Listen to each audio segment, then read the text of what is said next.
The chandeliers in this grand Manhattan restaurant sparkled like frozen fireworks. The polished floors gleamed. The music of a live pianist filled the air, and every corner of the dining hall whispered of power and money.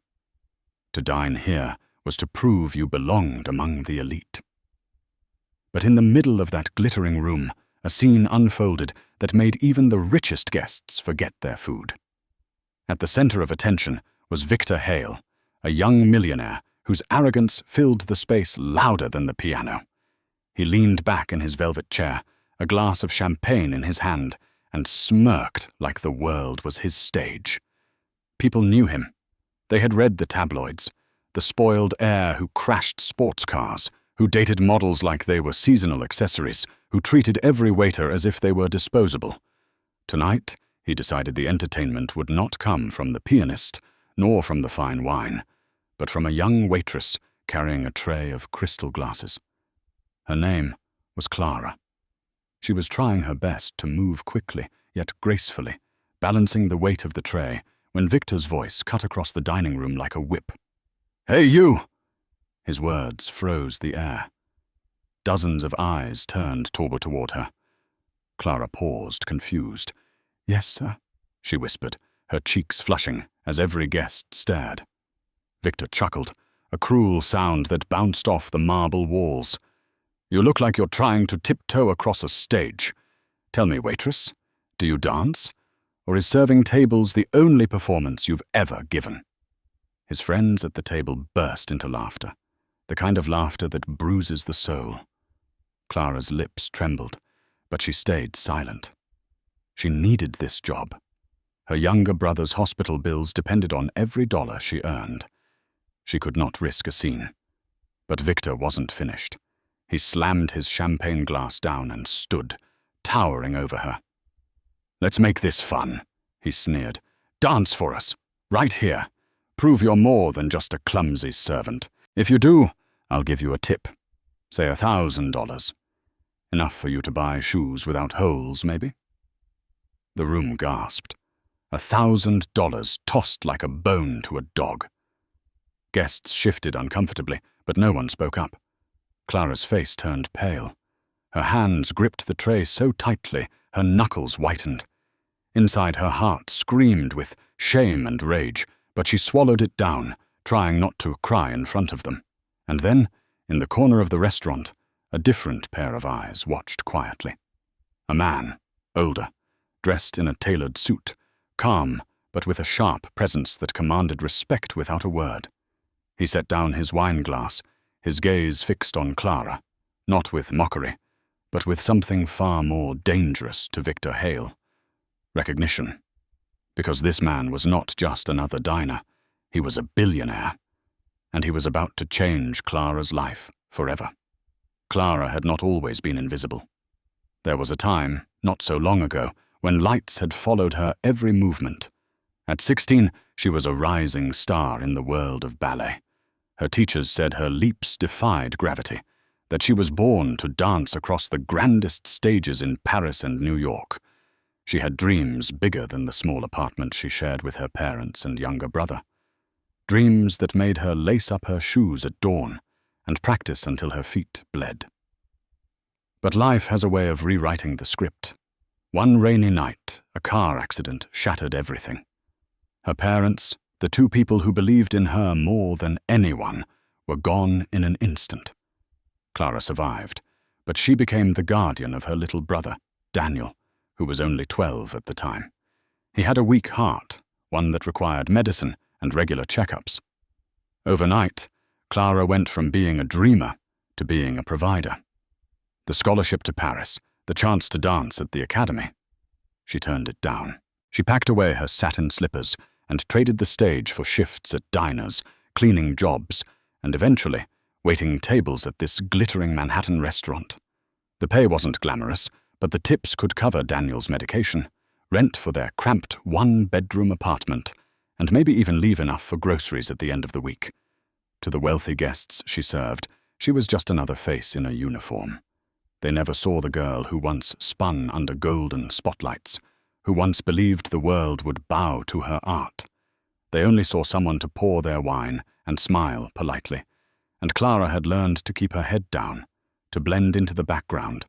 She carried trays like they were shields, hiding the storm inside her. Still, there were moments when her old self slipped through. Late at night, after Daniel had fallen asleep, Clara would clear a space in their tiny living room. With the glow of a single lamp and the hum of the refrigerator in the background, she would dance, quietly, softly, bare feet brushing against the worn carpet. Not for an audience, not for applause, just to remind herself that she was still alive, that the girl who once dreamed was not completely gone. But she was tired, so very tired. At 27, Clara felt decades older. Every time she looked at Daniel's pale face, every time she counted out crumpled bills at the pharmacy, she wondered how much longer she could carry the weight alone. She prayed for a miracle, though she had stopped believing in them years ago. And then came Victor Hale's cruelty. His mocking words cut deeper because they struck at the wound she tried to hide, the wound of a dancer forced to stop dancing. $1,000 sounded like salvation, but the way he dangled it, like bait for a dog, was worse than any insult.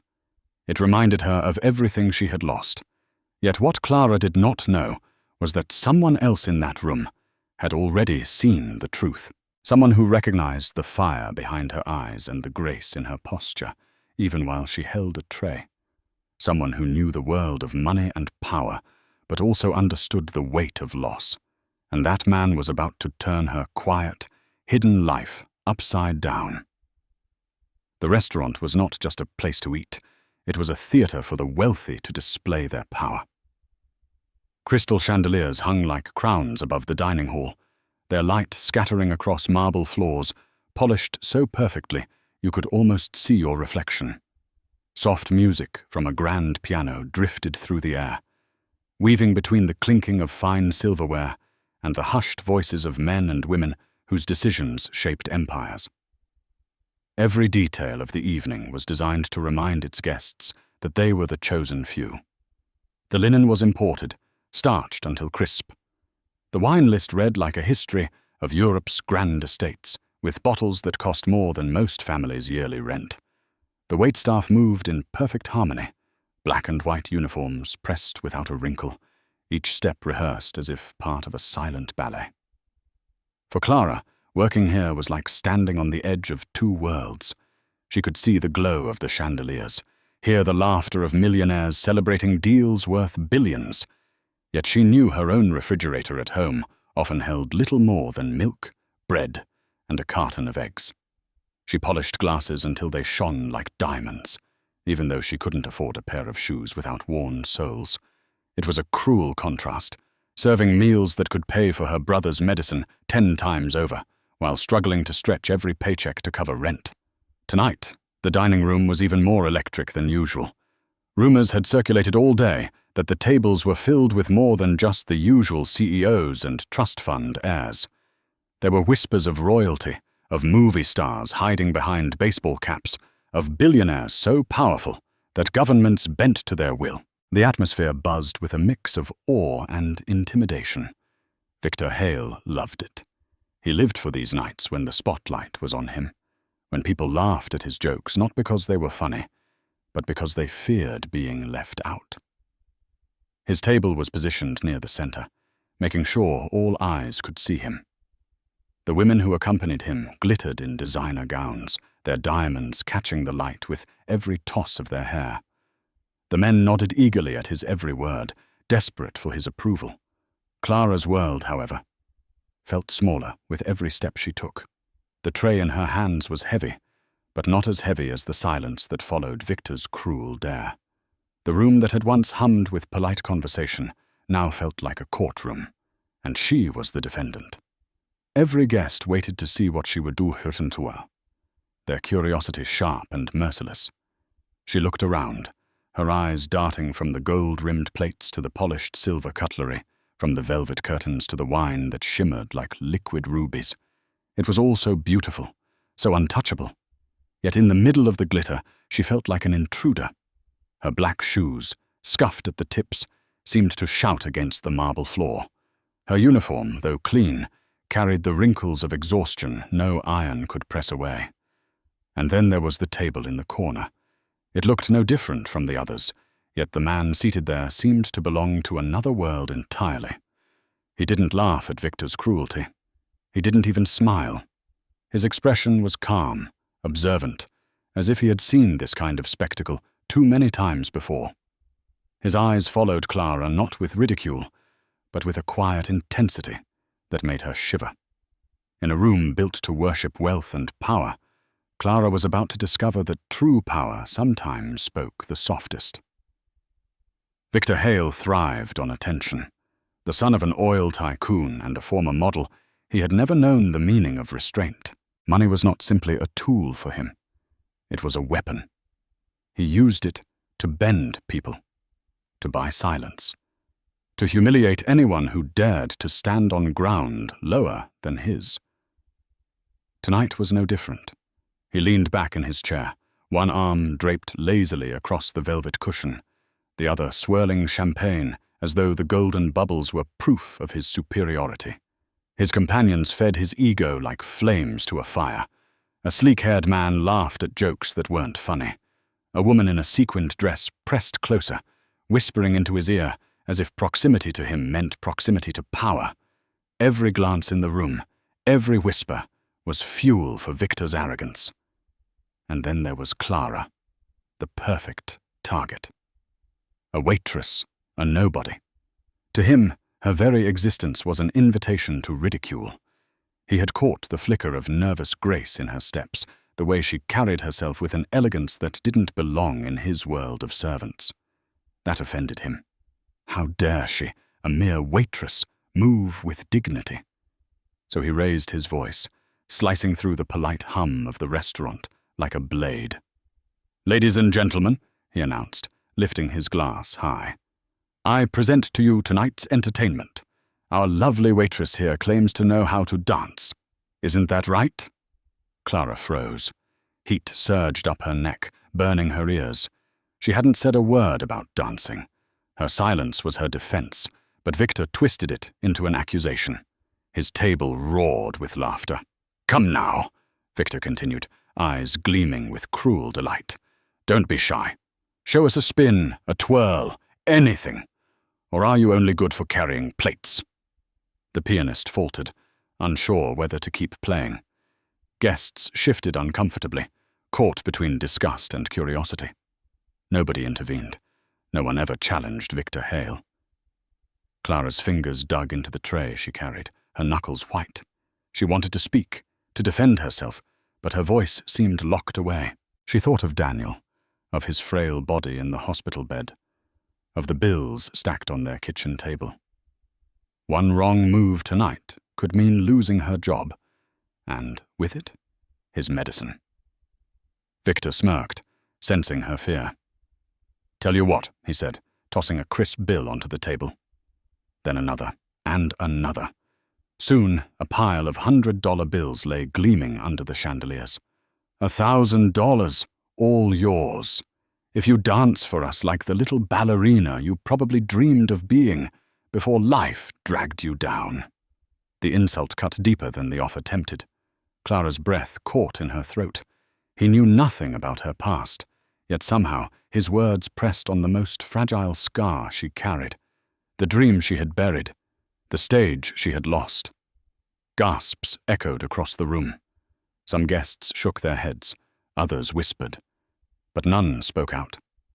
Victor's wealth was too loud, too powerful, and Clara stood alone under his spotlight. She lowered her gaze, her tray trembling in her hands, shame wrapped around her like chains. For a moment, she thought about giving in. Just one dance, take the money, survive another week. But something in her chest rebelled.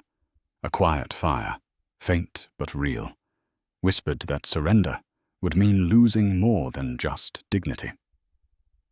Victor leaned closer, his smile razor-sharp. "What's it going to be, sweetheart? A dance? Or proof that you're nothing?" And in the corner, the silent billionaire set his glass down, his eyes fixed on Clara, ready to intervene. The silence in the restaurant stretched thin, as though the air itself was holding its breath. Every eye was on Clara, every whisper drowned out by the weight of expectation. Her tray quivered slightly in her grip, the crystal glasses rattling against one another, betraying the storm inside her. Victor Hale relished every second. His smirk widened as he leaned back in his chair, spreading his arms like a king addressing his court. "Come now, darling," he mocked. "Surely you can manage one little dance. Or do you want to admit to everyone here that you're nothing more than a clumsy servant? Look at you, your shoes, your hands. You don't belong in a place like this except to wipe our tables." Laughter erupted from his table. The sequined woman at his side clapped mockingly, while the men slapped the table, urging Clara to perform like a circus act. Their voices rose, feeding off each other's cruelty. "Spin for us," one jeered. "Show us what a pauper ballerina looks like," another added. Victor raised a hand, silencing them with theatrical flair. Wait. I have a better idea." He reached into his pocket and pulled out a diamond-studded pen. With exaggerated flourish, he scribbled something on a napkin. Holding it high, he announced, "Let's make this official. Dance for us, and this $1,000 tip is yours. But if you refuse, well, perhaps the management won't find you useful anymore. After all, why keep a waitress who can't even follow a simple request from a paying guest?" The threat was clear. Gasps rippled across the room. Some guests averted their eyes, ashamed but unwilling to intervene. Others leaned forward, eagerly, hungry for the drama. The pianist's hands hovered above the keys, unsure whether to play along or stop entirely.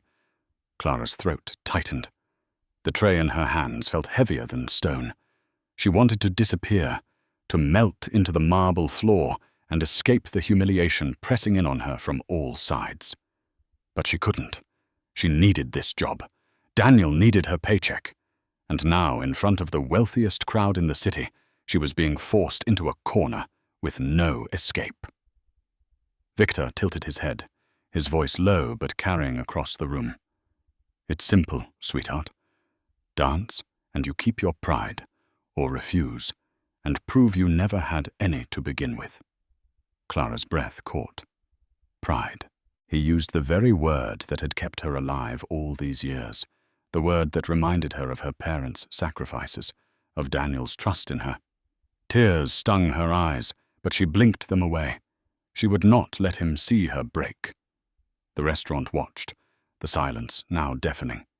Even the waitstaff paused mid-step, waiting to see if Clara would bend or stand tall. Victor tapped the stack of bills on the table, his grin cruel and unrelenting.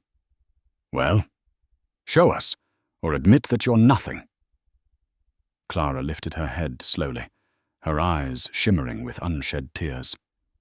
The weight of the moment pressed down on her chest, threatening to crush her. But before she could move, before she could decide whether to surrender or resist, a chair scraped softly against the marble floor. From the corner table, the quiet billionaire rose to his feet. His presence shifted the entire atmosphere, as if the room itself recognized the power he carried. His gaze was steady, fixed not on Victor, but on Clara. And with a single step forward, he shattered the script Victor had tried to write. The billionaire's footsteps echoed across the marble floor, each one steady, unhurried, but carrying a weight that silenced even the cruel laughter at Victor Hale's table. He moved with the kind of authority that didn't need to be announced. The air seemed to shift, and for the first time that night, Victor's cirque faltered. Clara's heart raced. She clutched the tray as if it were the only thing keeping her upright. She had no idea who this man was, only that his presence commanded respect in a way Victor never could. Every eye in the restaurant followed him, the tension so thick it was almost unbearable. The man stopped beside Clara, his gaze still locked on hers. His voice, when he finally spoke, was calm but resonant. "You don't owe anyone here a performance," he said, his tone steady, unyielding. "Your worth isn't measured by how well you can entertain a room full of cowards." Gasps rippled through the crowd. Some diners looked down at their plates, ashamed. Others stared, stunned by the audacity of someone daring to stand against Victor Hale. Victor forced a laugh, though his voice cracked around the edges. "And who exactly are you to interrupt my evening?" he demanded. "This is none of your concern. The girl was about to—" But Clara's voice, quiet yet clear, cut him off. She lowered the tray to a nearby table, straightened her back, and finally let her eyes meet Victor's. Her voice trembled at first, but grew stronger with every word. "You think money gives you the right to humiliate people. But let me tell you something, Mr. Hale." She paused, the silence stretching like a taut string. "I'd rather scrub floors with dignity than sit on a throne built on shame." The room froze. Forks stopped midair. Even the pianist's fingers hovered above the keys, suspended in shock. It was a single sentence, but it landed heavier than any insult Victor had ever thrown. For a moment, Victor could only stare, his mouth slightly open. The color drained from his face, replaced by a flush of rage. His companions shifted uncomfortably, their laughter dying in their throats. The sequined woman leaned back, suddenly eager to distance herself from him. Then it happened. The sound Victor had never expected to hear. From a corner table, a man began to clap. Then another. Soon, applause filled the restaurant, building into a wave of approval that crashed against Victor's fragile ego. Clara stood tall in the center of it all, her chest rising and falling with the weight of her defiance, her eyes wet but burning with pride. Victor slammed his fist on the table, desperate to regain control. "She's just a waitress!" he shouted, his voice echoing with frustration. "She's nothing." But his words sounded hollow now, drowned out by the thunder of hands clapping, by the looks of admiration cast toward Clara. For the first time in years, she felt seen, not as a servant, not as a burden, but as a woman who refused to be broken. And through it all, the quiet billionaire remained still, his gaze steady, his expression unreadable. But in his eyes was something Victor would never recognize: respect. Because with one sentence, Clara had turned humiliation into triumph, and the night was far from over. The applause thundered through the restaurant, echoing off the marble walls like a storm breaking loose. Clara stood frozen, overwhelmed by the sound. For years her life had been silence. Quiet sacrifices, quiet tears, quiet nights dancing alone in her apartment where no one could see. But tonight, her voice had broken through. Tonight, people were clapping for her courage, not her servitude. Victor Hale, however, looked like a man stripped bare. His face burned crimson, his jaw clenched so tightly the veins in his neck bulged. The smirk that once commanded attention had vanished, replaced by a twisted mask of humiliation. He tried to rise above it, to reclaim the stage he thought belonged to him. "This is ridiculous," he bellowed, shoving back his chair. "She's a nobody, a waitress. Do you fools really applaud a servant who dares insult me?" But his words no longer held weight. The diners who once tolerated his cruelty now turned their faces away. The sequined woman at his side slipped out quietly, unwilling to be tied to his downfall. Even his so-called friends lowered their eyes, ashamed. Victor stood alone, his arrogance crumbling without an audience to feed it. Clara's chest heaved, her pulse racing. She had expected to lose her job, to walk away in shame. Instead, she had stood her ground, and somehow the world had shifted in her favor.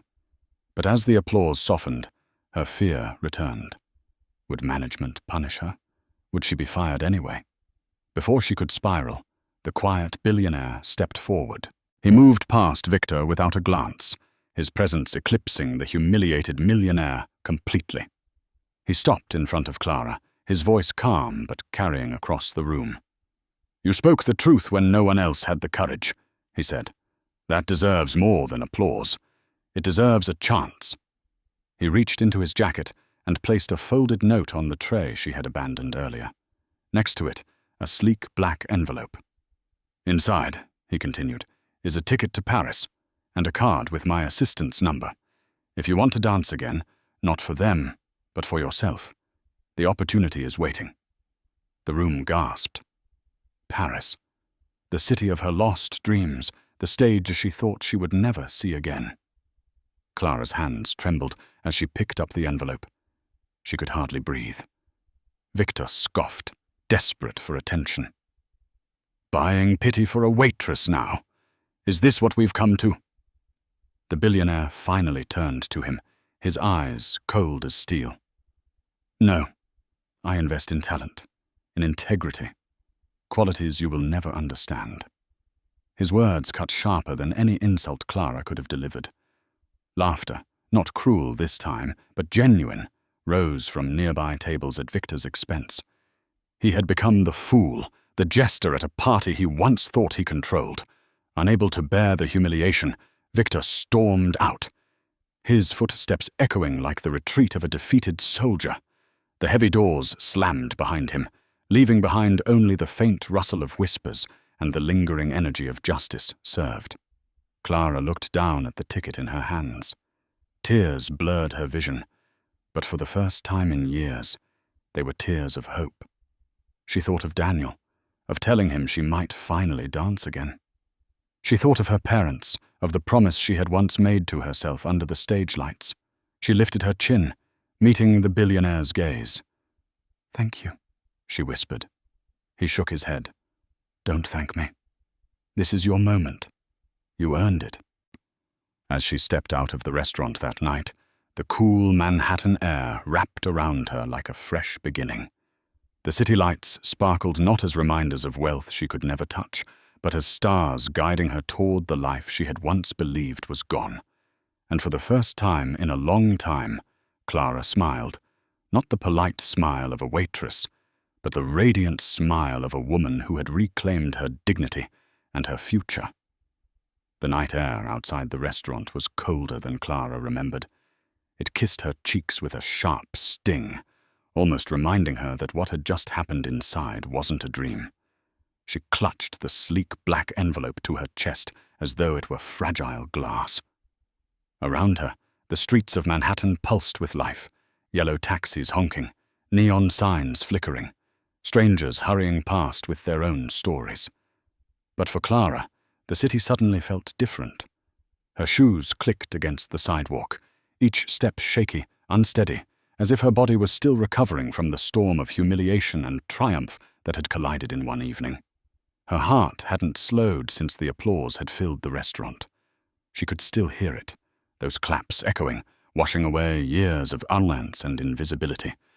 She stopped under a street lamp and opened the note the billionaire had left. His handwriting was firm, precise. Paris Ballet Academy. Scholarship arranged. Flight departs Friday. Call this number for details. At the bottom, a signature. Alexander Pierce. The name meant little to her in that moment, but she could sense its weight. She had overheard whispers in the restaurant, the way people shifted uneasily when he rose to his feet. This was no ordinary man. But why her? Why had he chosen to intervene, to gift her something she had buried long ago? Clara's throat tightened. For years she had trained herself not to think about Paris. It was a dream she had folded away carefully, too painful to touch. Yet now, in her hands, it was alive again, and it terrified her. Because behind the hope was fear. Fear of leaving Daniel. Fear of failing. Fear that she wasn't the girl she used to be, the one who could leap like air and command a stage. She was older now, worn down by double shifts, by bills, by grief. Could she really become that Clara again? Her phone buzzed in her pocket, dragging her back to the present. It was Daniel. She answered quickly, forcing her voice to steady. "Hey, kiddo." His voice was weak but warm.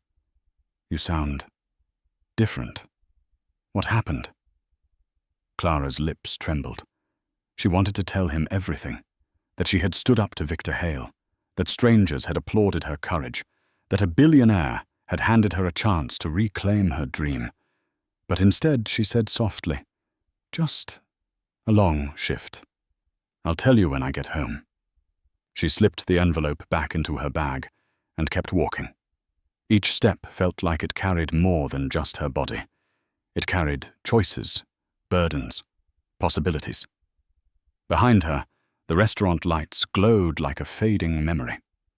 Ahead, the city stretched wide, endless, unforgiving. But maybe, just maybe, full of second chances. Inside the restaurant, however, the story wasn't over. Victor Hale, humiliated and abandoned, stormed into the night with fury in his veins. His pride had been shattered in front of the very people he sought to impress, and men like Victor didn't forget. He wasn't finished with Clara. Not yet. As Clara walked into the unknown, holding a ticket to her future, she had no idea that Victor Hale was already plotting revenge, and her courage would soon be tested again. Victor Hale sat in the back of his limousine, the city lights flashing across his face like mocking spotlights. His fists clenched on his knees, his jaw tight with fury. He had left the restaurant in disgrace, stripped of his audience, his power, his carefully cultivated image. For the first time in his charmed life, the laughter in the room hadn't belonged to him. It had been directed at him, and all because of a waitress, a nobody, he muttered under his breath. A waitress humiliated me. His driver glanced nervously in the rearview mirror, but said nothing. Victor didn't notice. His mind was a storm of rage and wounded pride. The image of Clara's steady eyes and her cutting words replayed in his head, each time stoking his anger. He had built his life on control, controlling people, controlling rooms, controlling the narrative. Tonight, Clara had taken that from him. And then there was Alexander Pierce. The name alone was enough to make Victor's stomach twist with resentment. Pierce had always been the ghost-haunting men like him, quiet, calculating, respected in ways Victor could never be. Where Victor flaunted his wealth, Pierce wielded his like a scalpel, precise and devastating. For Pierce to step in, to overshadow him, to elevate Clara in front of everyone, that was humiliation Victor could not forgive. By the time the limousine pulled up to his penthouse, Victor's anger had hardened into something colder. Resolve. He poured himself a glass of scotch, the liquid sloshing violently against the crystal, and sat before the floor-to-ceiling windows. Manhattan glittered beneath him, but for the first time, the city did not feel like his. He picked up his phone and dialed a number few people knew. After a pause, a smooth voice answered. "Mihail, I wasn't expecting your call." "I need information," Victor said, his tone sharp. "About a waitress. Her name is Clara. She works at Le Ciel." The voice chuckled softly. "You want me to dig into a waitress? That seems beneath you." Victor's grip on the glass tightened. "She isn't just a waitress. She humiliated me, and someone like her doesn't deserve to stand tall while I'm mocked.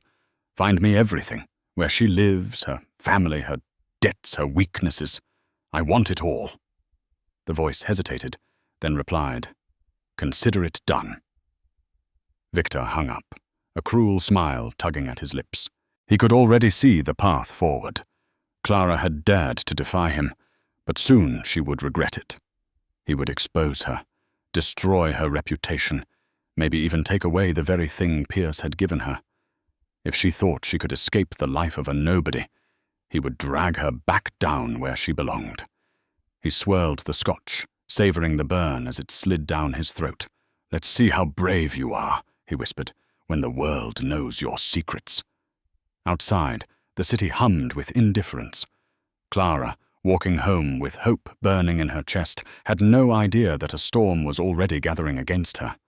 Because Victor Hale wasn't just humiliated, he was dangerous, and his revenge had only just begun. The next morning, Clara woke to the sound of her brother Daniel's soft breathing in the next room. Sunlight crept through the blinds of their tiny apartment, painting thin golden lines across the peeling wallpaper. For the first time in years, Clara allowed herself to linger in bed, clutching the black envelope against her chest. Paris. The word pulsed in her mind like a heartbeat. She rose quietly, careful not to wake Daniel, and set a pot of coffee on the stove. Her reflection in the cracked kitchen mirror startled her. She looked different, lighter somehow, though exhaustion still shadowed her eyes. Last night had been a turning point. She could feel it. She whispered to herself, maybe things are changing. But change, as Clara was about to learn, rarely comes without resistance. Her phone buzzed on the counter. At first, she thought it might be Alexander Pierce's assistant, confirming the details of her flight. But when she picked it up, her heart sank. It was her manager from the restaurant. "Clara," his voice came through, clipped and uneasy. "We need to talk. Effective immediately. You're suspended. The board doesn't want staff creating scenes.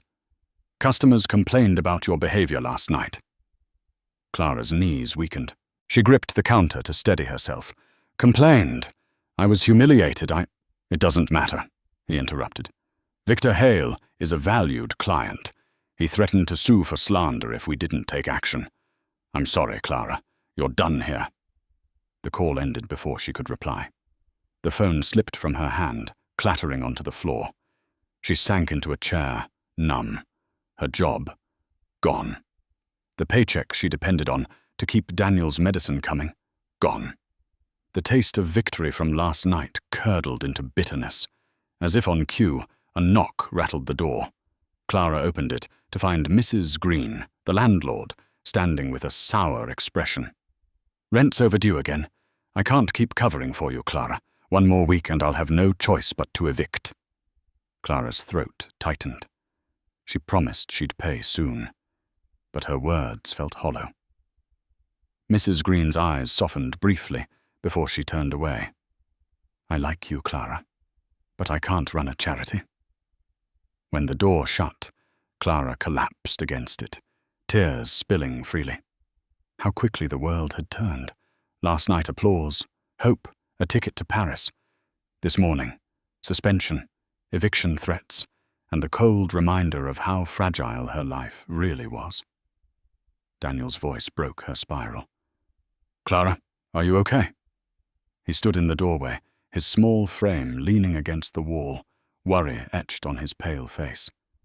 Clara wiped her cheeks quickly and forced a smile. "I'm fine, Danny. Just spilled the coffee." But inside, she wasn't fine. She knew Victor Hale was behind this.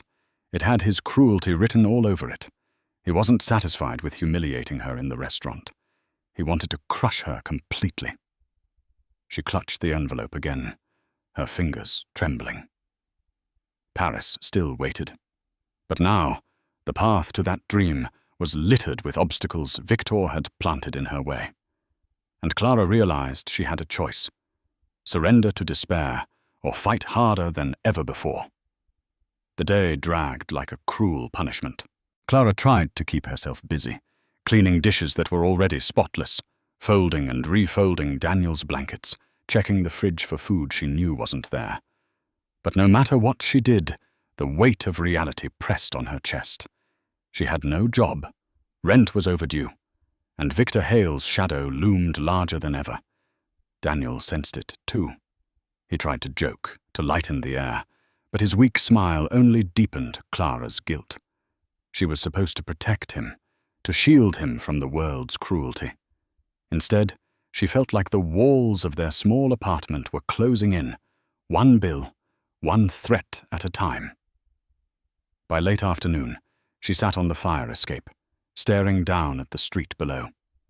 The city buzzed with its usual rhythm. Children chasing after an ice cream truck, a couple arguing on the corner, taxis blaring horns.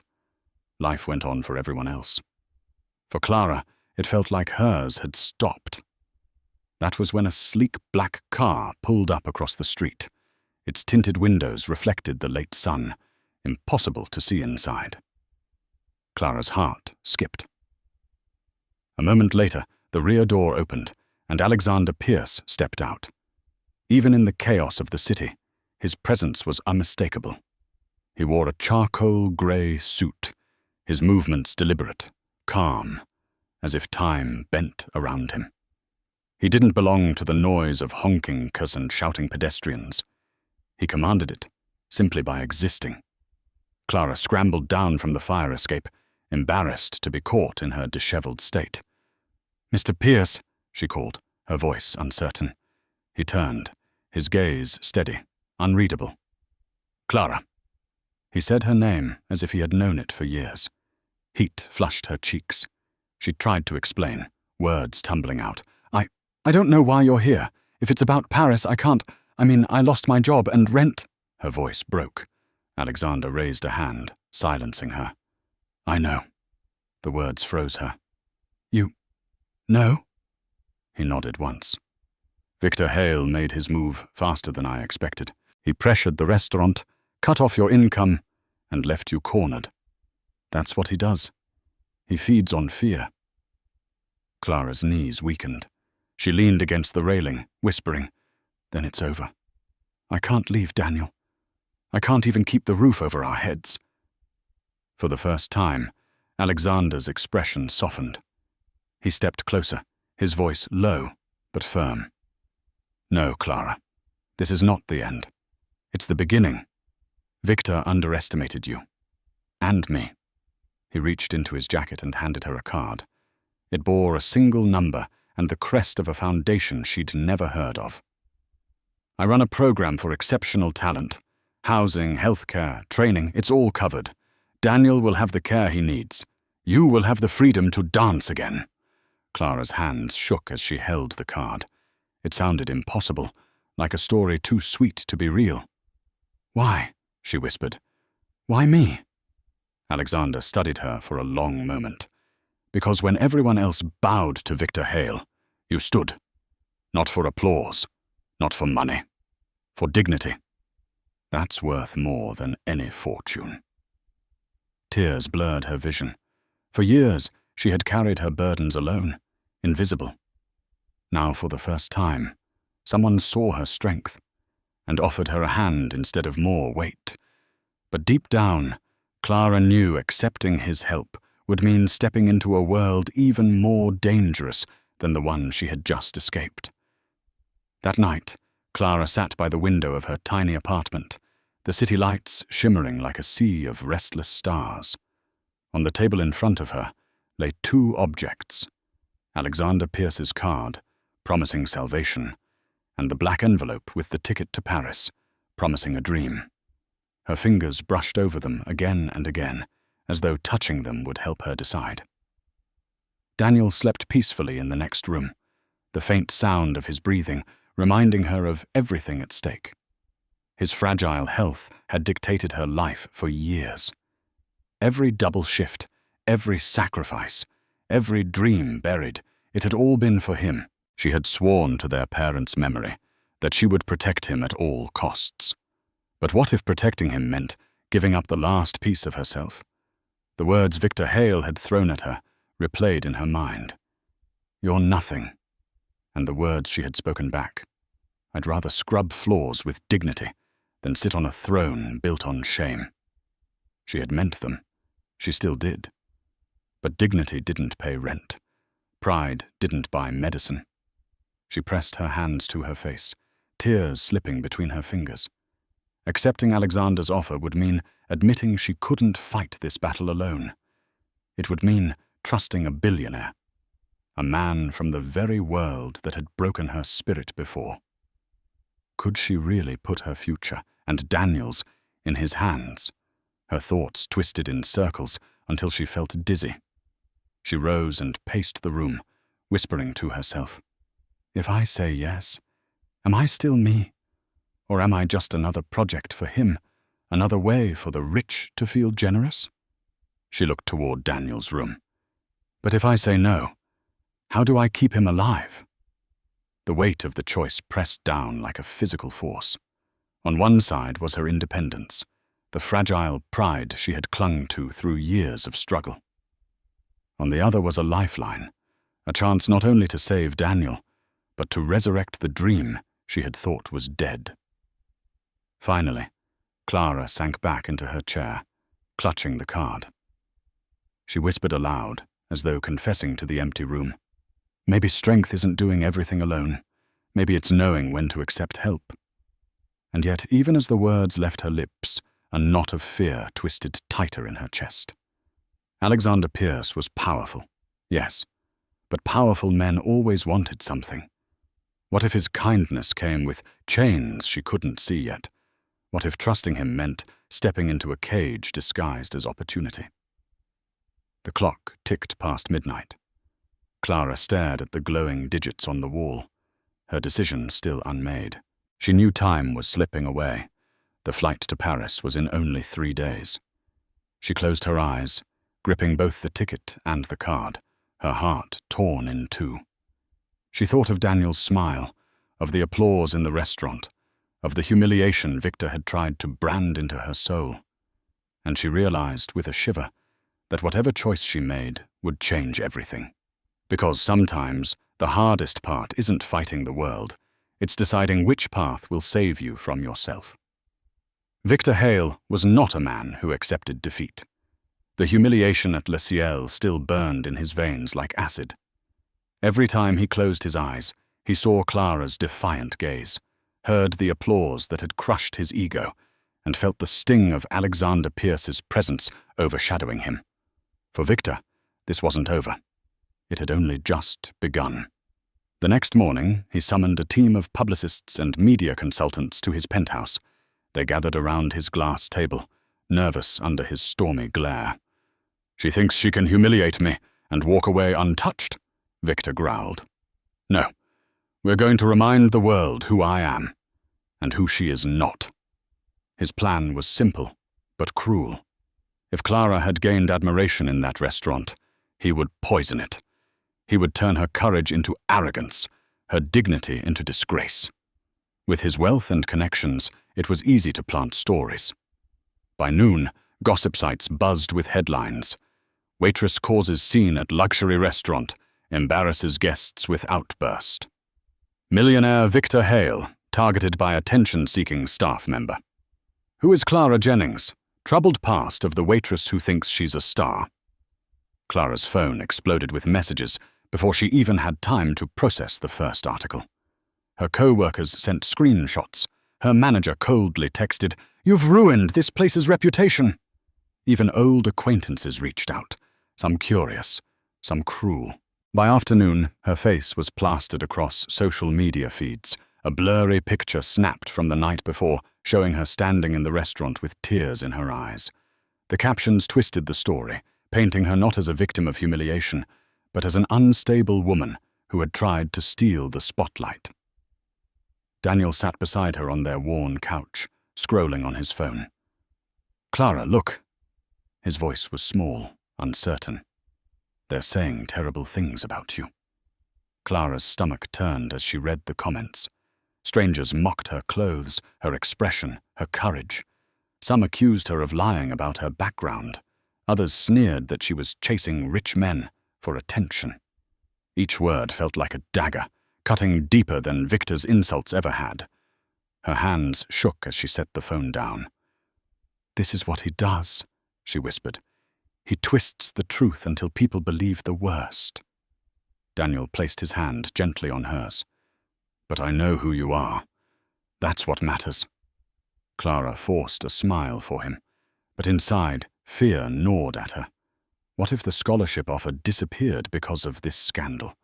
What if Alexander Pierce reconsidered, unwilling to be associated with someone branded as unstable? What if Paris slipped away before she even boarded the plane? Across the city, Victor sipped champagne, watching the headlines spread like wildfire. His lips curled into a satisfied grin. Let's see how she dances now, with the world against her. But what Victor didn't anticipate was that Alexander Pierce was watching too. Unlike the millions scrolling on their phones, Pierce knew the truth. And if Victor thought he had won, he was about to learn that the game had only shifted into a new, far more dangerous arena. Because sometimes, destroying someone's name only gives them a louder voice, and Clara's story was far from finished. The smear campaign spread like wildfire. By the end of the week, Clara's name was everywhere, for all the wrong reasons. Strangers whispered when she walked down the street. At the pharmacy, the cashier gave her a pitying look before sliding Daniel's prescription across the counter. Online, she had become a symbol of arrogance, her dignity reduced to headlines written by people who had never met her. Clara felt smaller with every passing hour. She spent nights staring at the black envelope, wondering if Paris was even an option anymore. What good was a ticket to her dream if the entire world thought she was a fraud? On Friday morning, a knock echoed at her apartment door. Clara hesitated, fearing it might be reporters or even Victor's men. But when she opened it, Alexander Pierce stood there. Calm, imposing.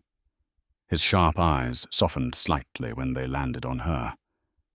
"Pack your things," he said simply. Clara blinked. "What? I can't. Not now. Haven't you seen the news?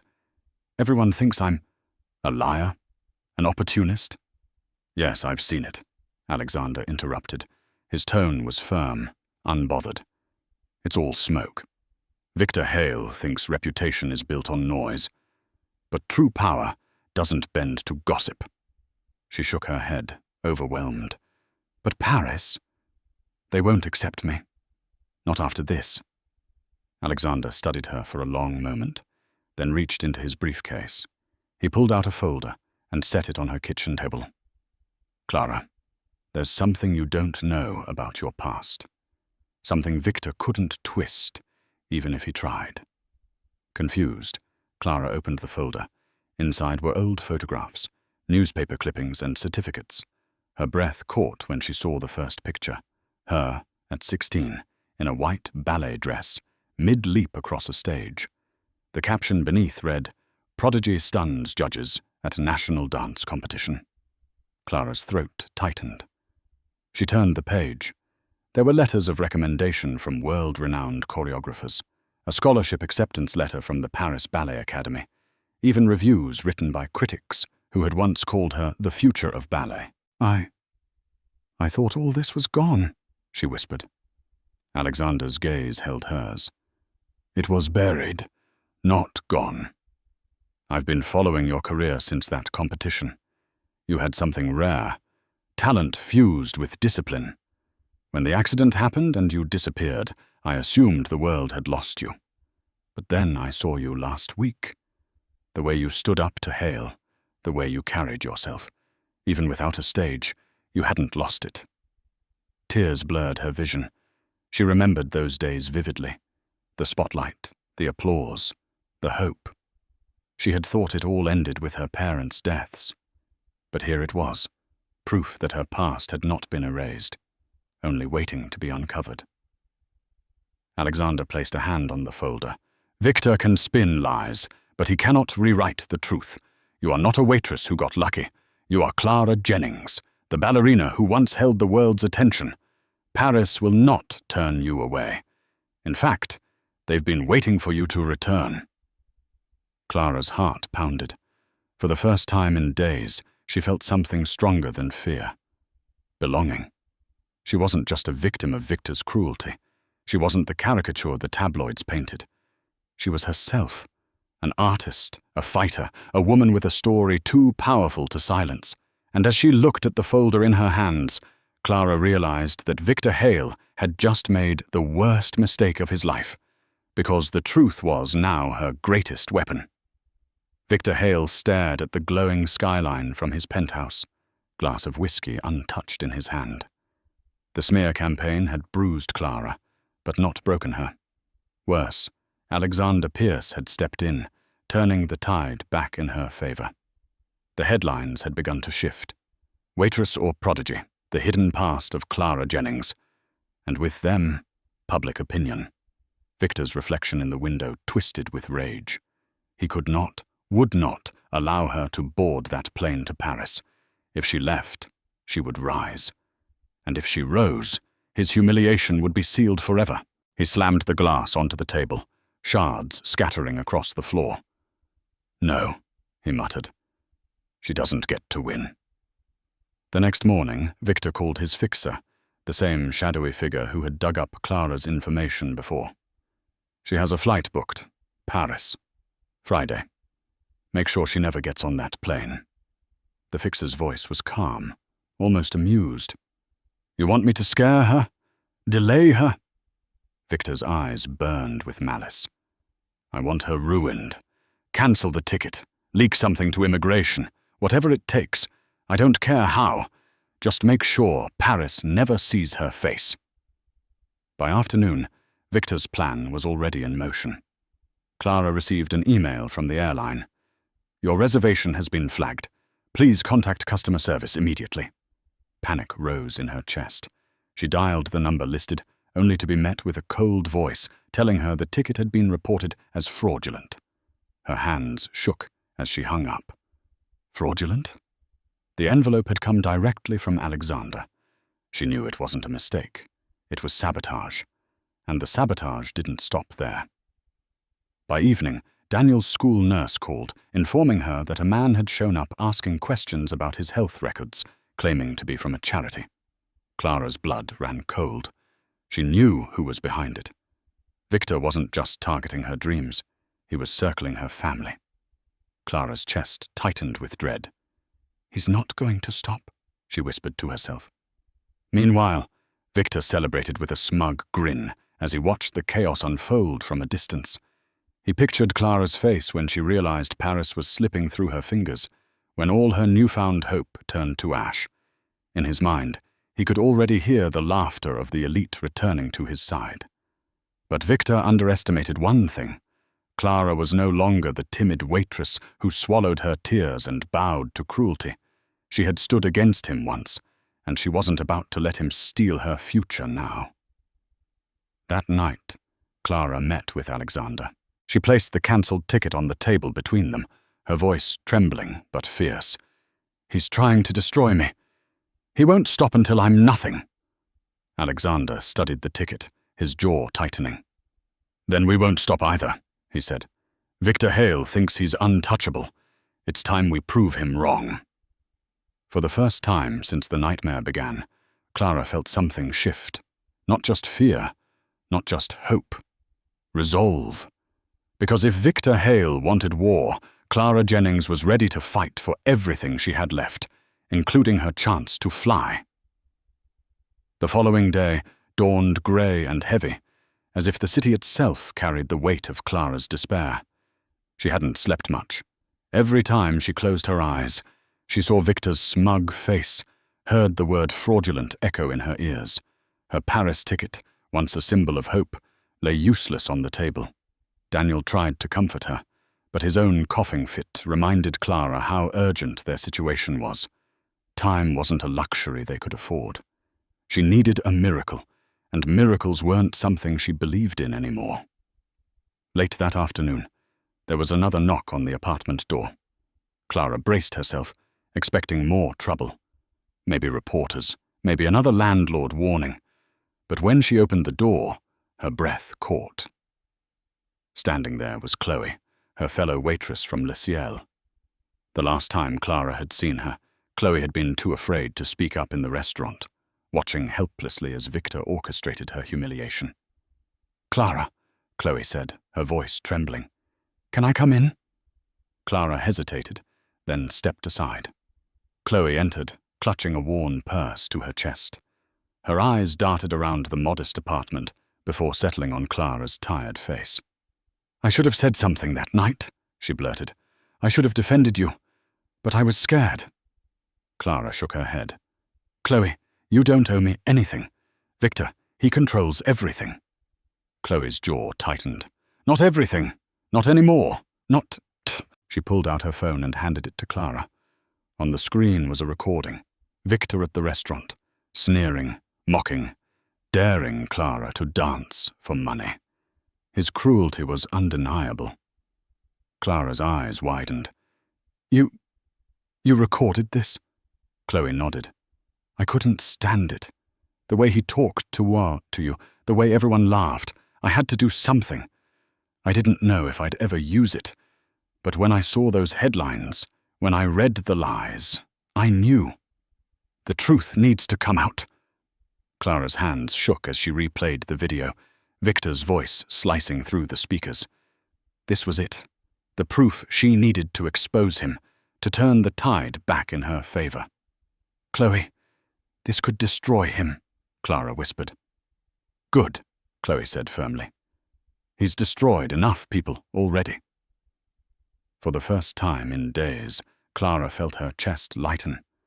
Victor's power had always seemed untouchable, his money and influence shielding him from consequences.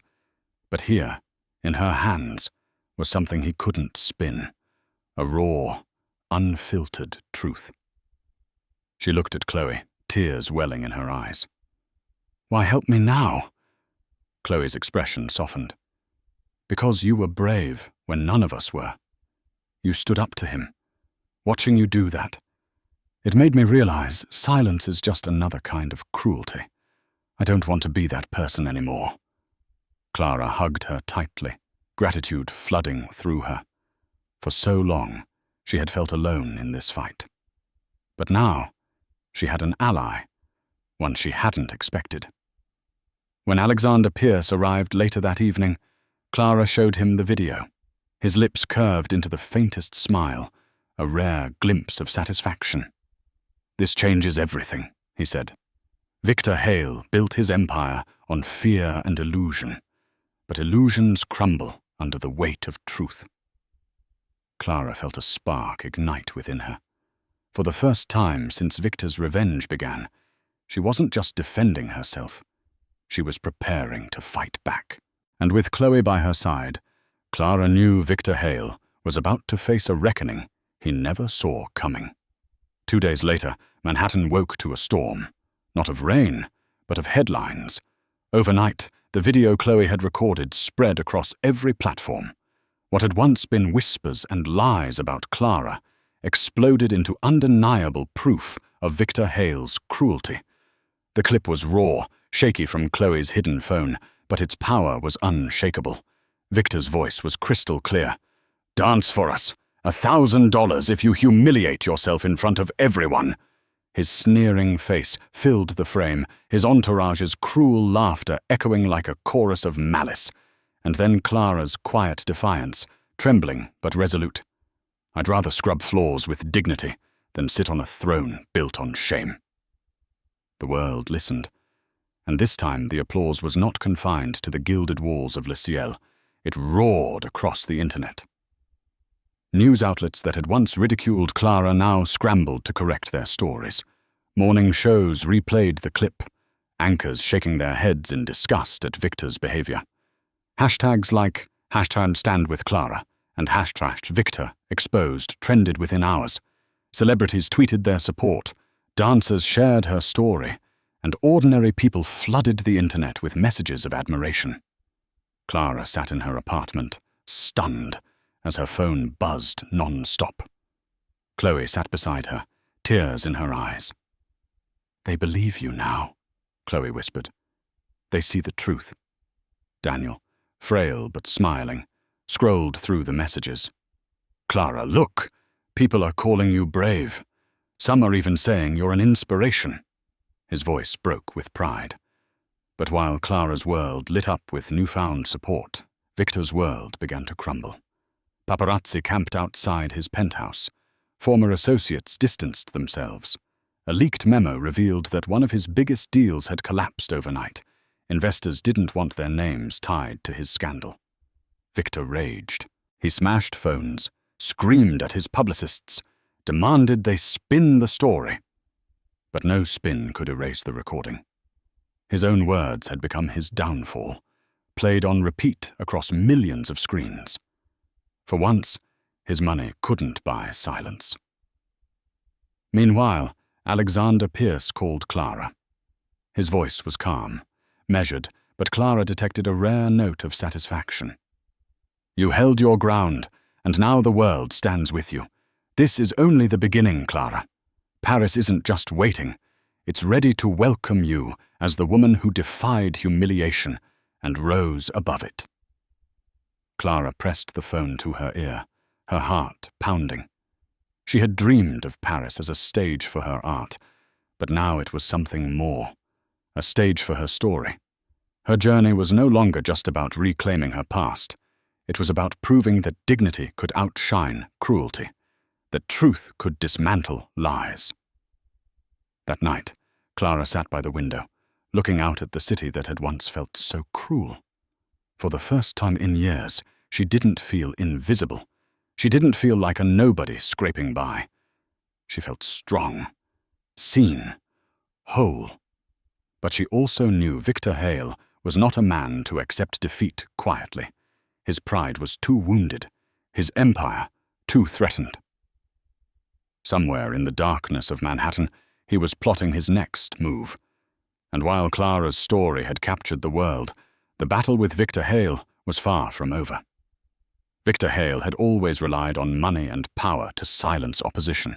But now his wealth was no shield. His name had become toxic.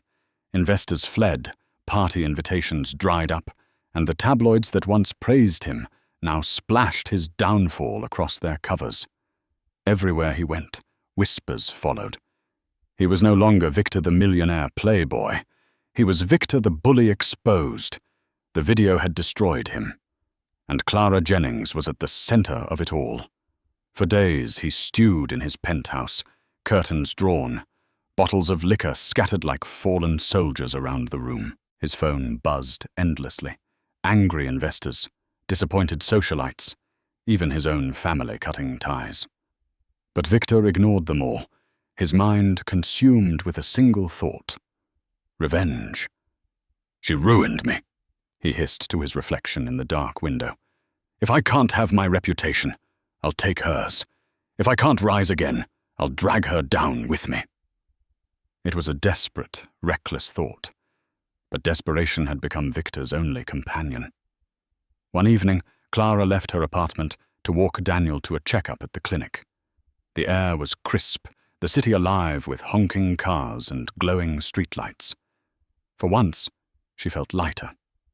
The outpouring of support after Chloe's video had given her hope again. She clutched Daniel's hand, smiling at his chatter, unaware of the shadow lurking nearby. Victor watched from across the street, hidden beneath a hooded coat. His eyes burned with hatred as he saw Clara laugh with her brother. To him, her joy was an insult, her resilience a personal attack. He wanted to wipe that smile from her face forever. As Clara and Daniel turned down a quieter side street, Victor followed. His footsteps echoed softly, blending with the hum of the city. He reached into his pocket, fingers brushing over the cold metal of the weapon he had brought. Not a gun, but something cruder, more personal. A switchblade. Clara sensed it first.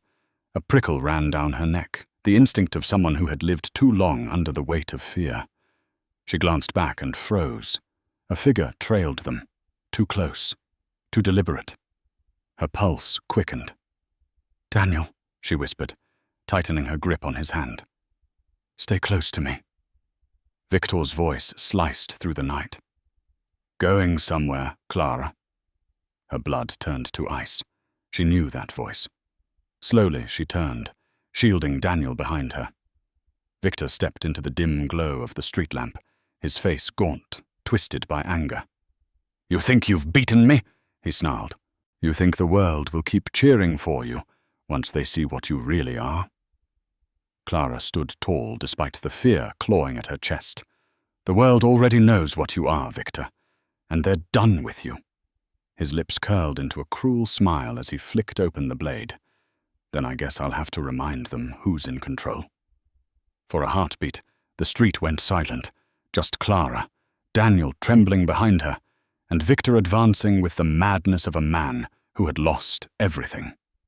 And in that terrifying moment, Clara realized the battle was no longer about reputation or Paris. It was about survival. The narrow street was silent except for the distant hum of traffic. Clara's heart pounded in her chest as Victor advanced, the blade glinting under the weak streetlight.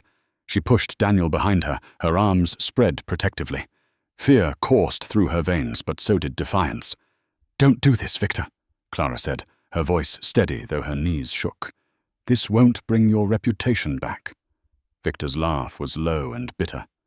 Reputation? That's already gone. All I have left is you, and the satisfaction of watching you fall." He lunged forward, the knife flashing. Clara stumbled back, pulling Daniel with her. Her mind raced, searching for an escape, but the street felt like a trap, its walls closing in. Daniel cried out, his small hands clutching at her waist. Just as Victor raised the blade again, a powerful voice cut through the darkness. "Enough!" The word rang like a command, freezing the moment. Out of the shadows stepped Alexander Pierce, his tall frame imposing, his expression carved from stone. He moved with quiet authority, every step deliberate, his presence instantly shifting the balance. Victor snarled. "Pierce, of course, always playing the hero." Alexander's gaze never wavered. "Put the knife down, Victor. Walk away while you still can." Victor's grip tightened on the blade, his face twisted with desperation. "Walk away? After everything she's done to me? After everything you've taken? No, Pierce. Tonight, she pays." He lunged again, but Alexander was faster. In one swift motion, he stepped between Clara and Victor, his hand striking Victor's wrist with precision. The blade clattered to the pavement, skidding across the concrete. Victor roared, swinging wildly, but Alexander caught his arm and shoved him back with controlled force. Years of discipline were evident in his movements. This was not a man who relied on wealth alone, but one who had learned to master himself.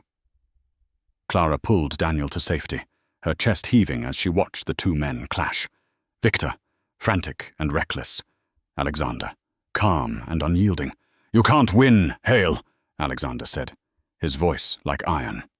"Not against her, not against the truth." Victor lunged once more, but Alexander twisted, sending him crashing against the wall. The impact knocked the wind from him, leaving him gasping. Alexander pinned him with a firm hand on his chest, his voice low and deadly. "This ends tonight." For the first time, Victor's bravado cracked. His eyes darted between Alexander's steady glare and Clara's defiant stance. The reality hit him. He was finished, not just in business, not just in reputation, but in spirit. Sirens wailed in the distance, growing louder. Someone must have called the police. Victor sagged against the wall, his fight gone. When the officers arrived moments later, they found him disarmed, defeated, and trembling under Alexander's grip. As the police led Victor away, shouting threats that sounded more pitiful than powerful, Clara clutched Daniel close. Her body trembled, but her spirit burned brighter than ever. She turned to Alexander, her voice barely above a whisper. "You saved us." Alexander shook his head. "No, Clara. You saved yourself the moment you refused to bow to him. Tonight just proved what I already knew. You are stronger than he ever imagined." Tears filled her eyes as relief washed over her. For the first time, she felt truly free from Victor's shadow. But even as the police car disappeared into the night, Clara knew the greatest challenge was still ahead. Paris, the stage, and proving to herself that she was ready to rise again. Weeks later, Paris glowed beneath a velvet night sky.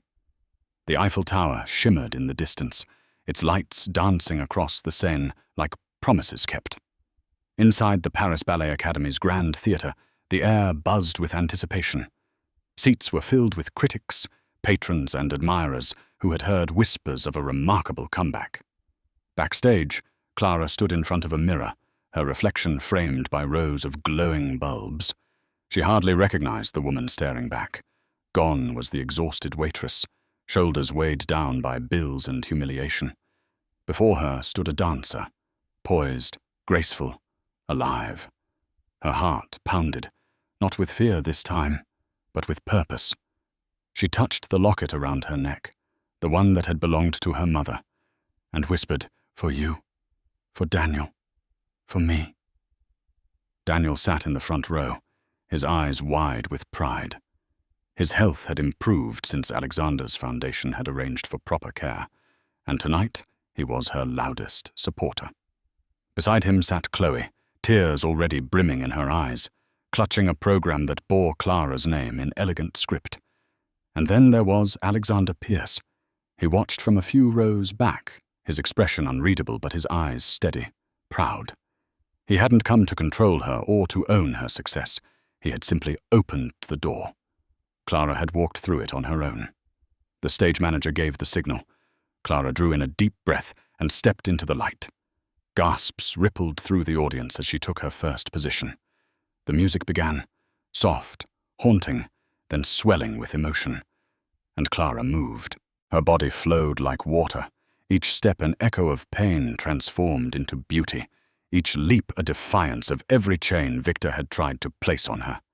She danced not for applause, not for validation, but for freedom, for the little girl who once dreamed, for the woman who refused to break, and for the brother who believed in her all along. The audience was silent, breathless, as Clara spun and soared, her movements telling a story words never could: loss, sacrifice, resilience, and rebirth. By the time the final note faded, tears glistened in the eyes of even the harshest critics. For a heartbeat, the theatre was still. Then applause erupted, louder, longer, fiercer than anything Clara had ever known. The sound washed over her like a tide, filling every empty corner of her heart. She bowed, tears streaming down her face, overwhelmed by the truth. She had made it.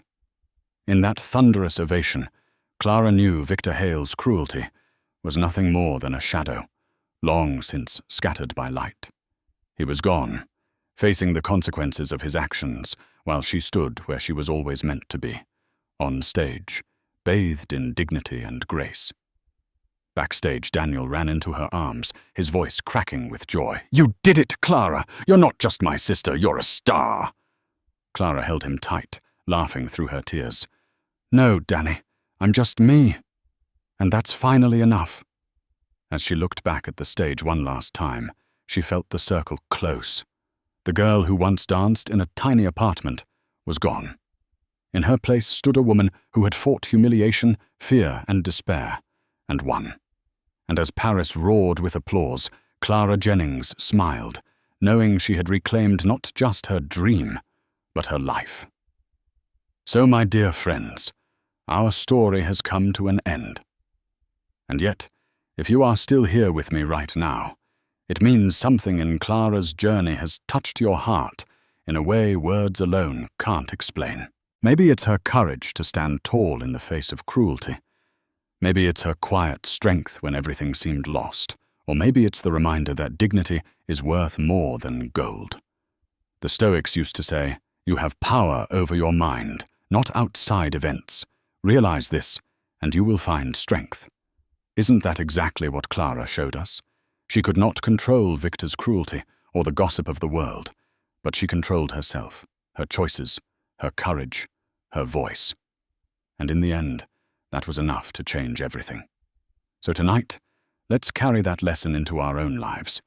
No matter how small or powerless you may feel, remember, your dignity, your choices, and your truth are stronger than any storm.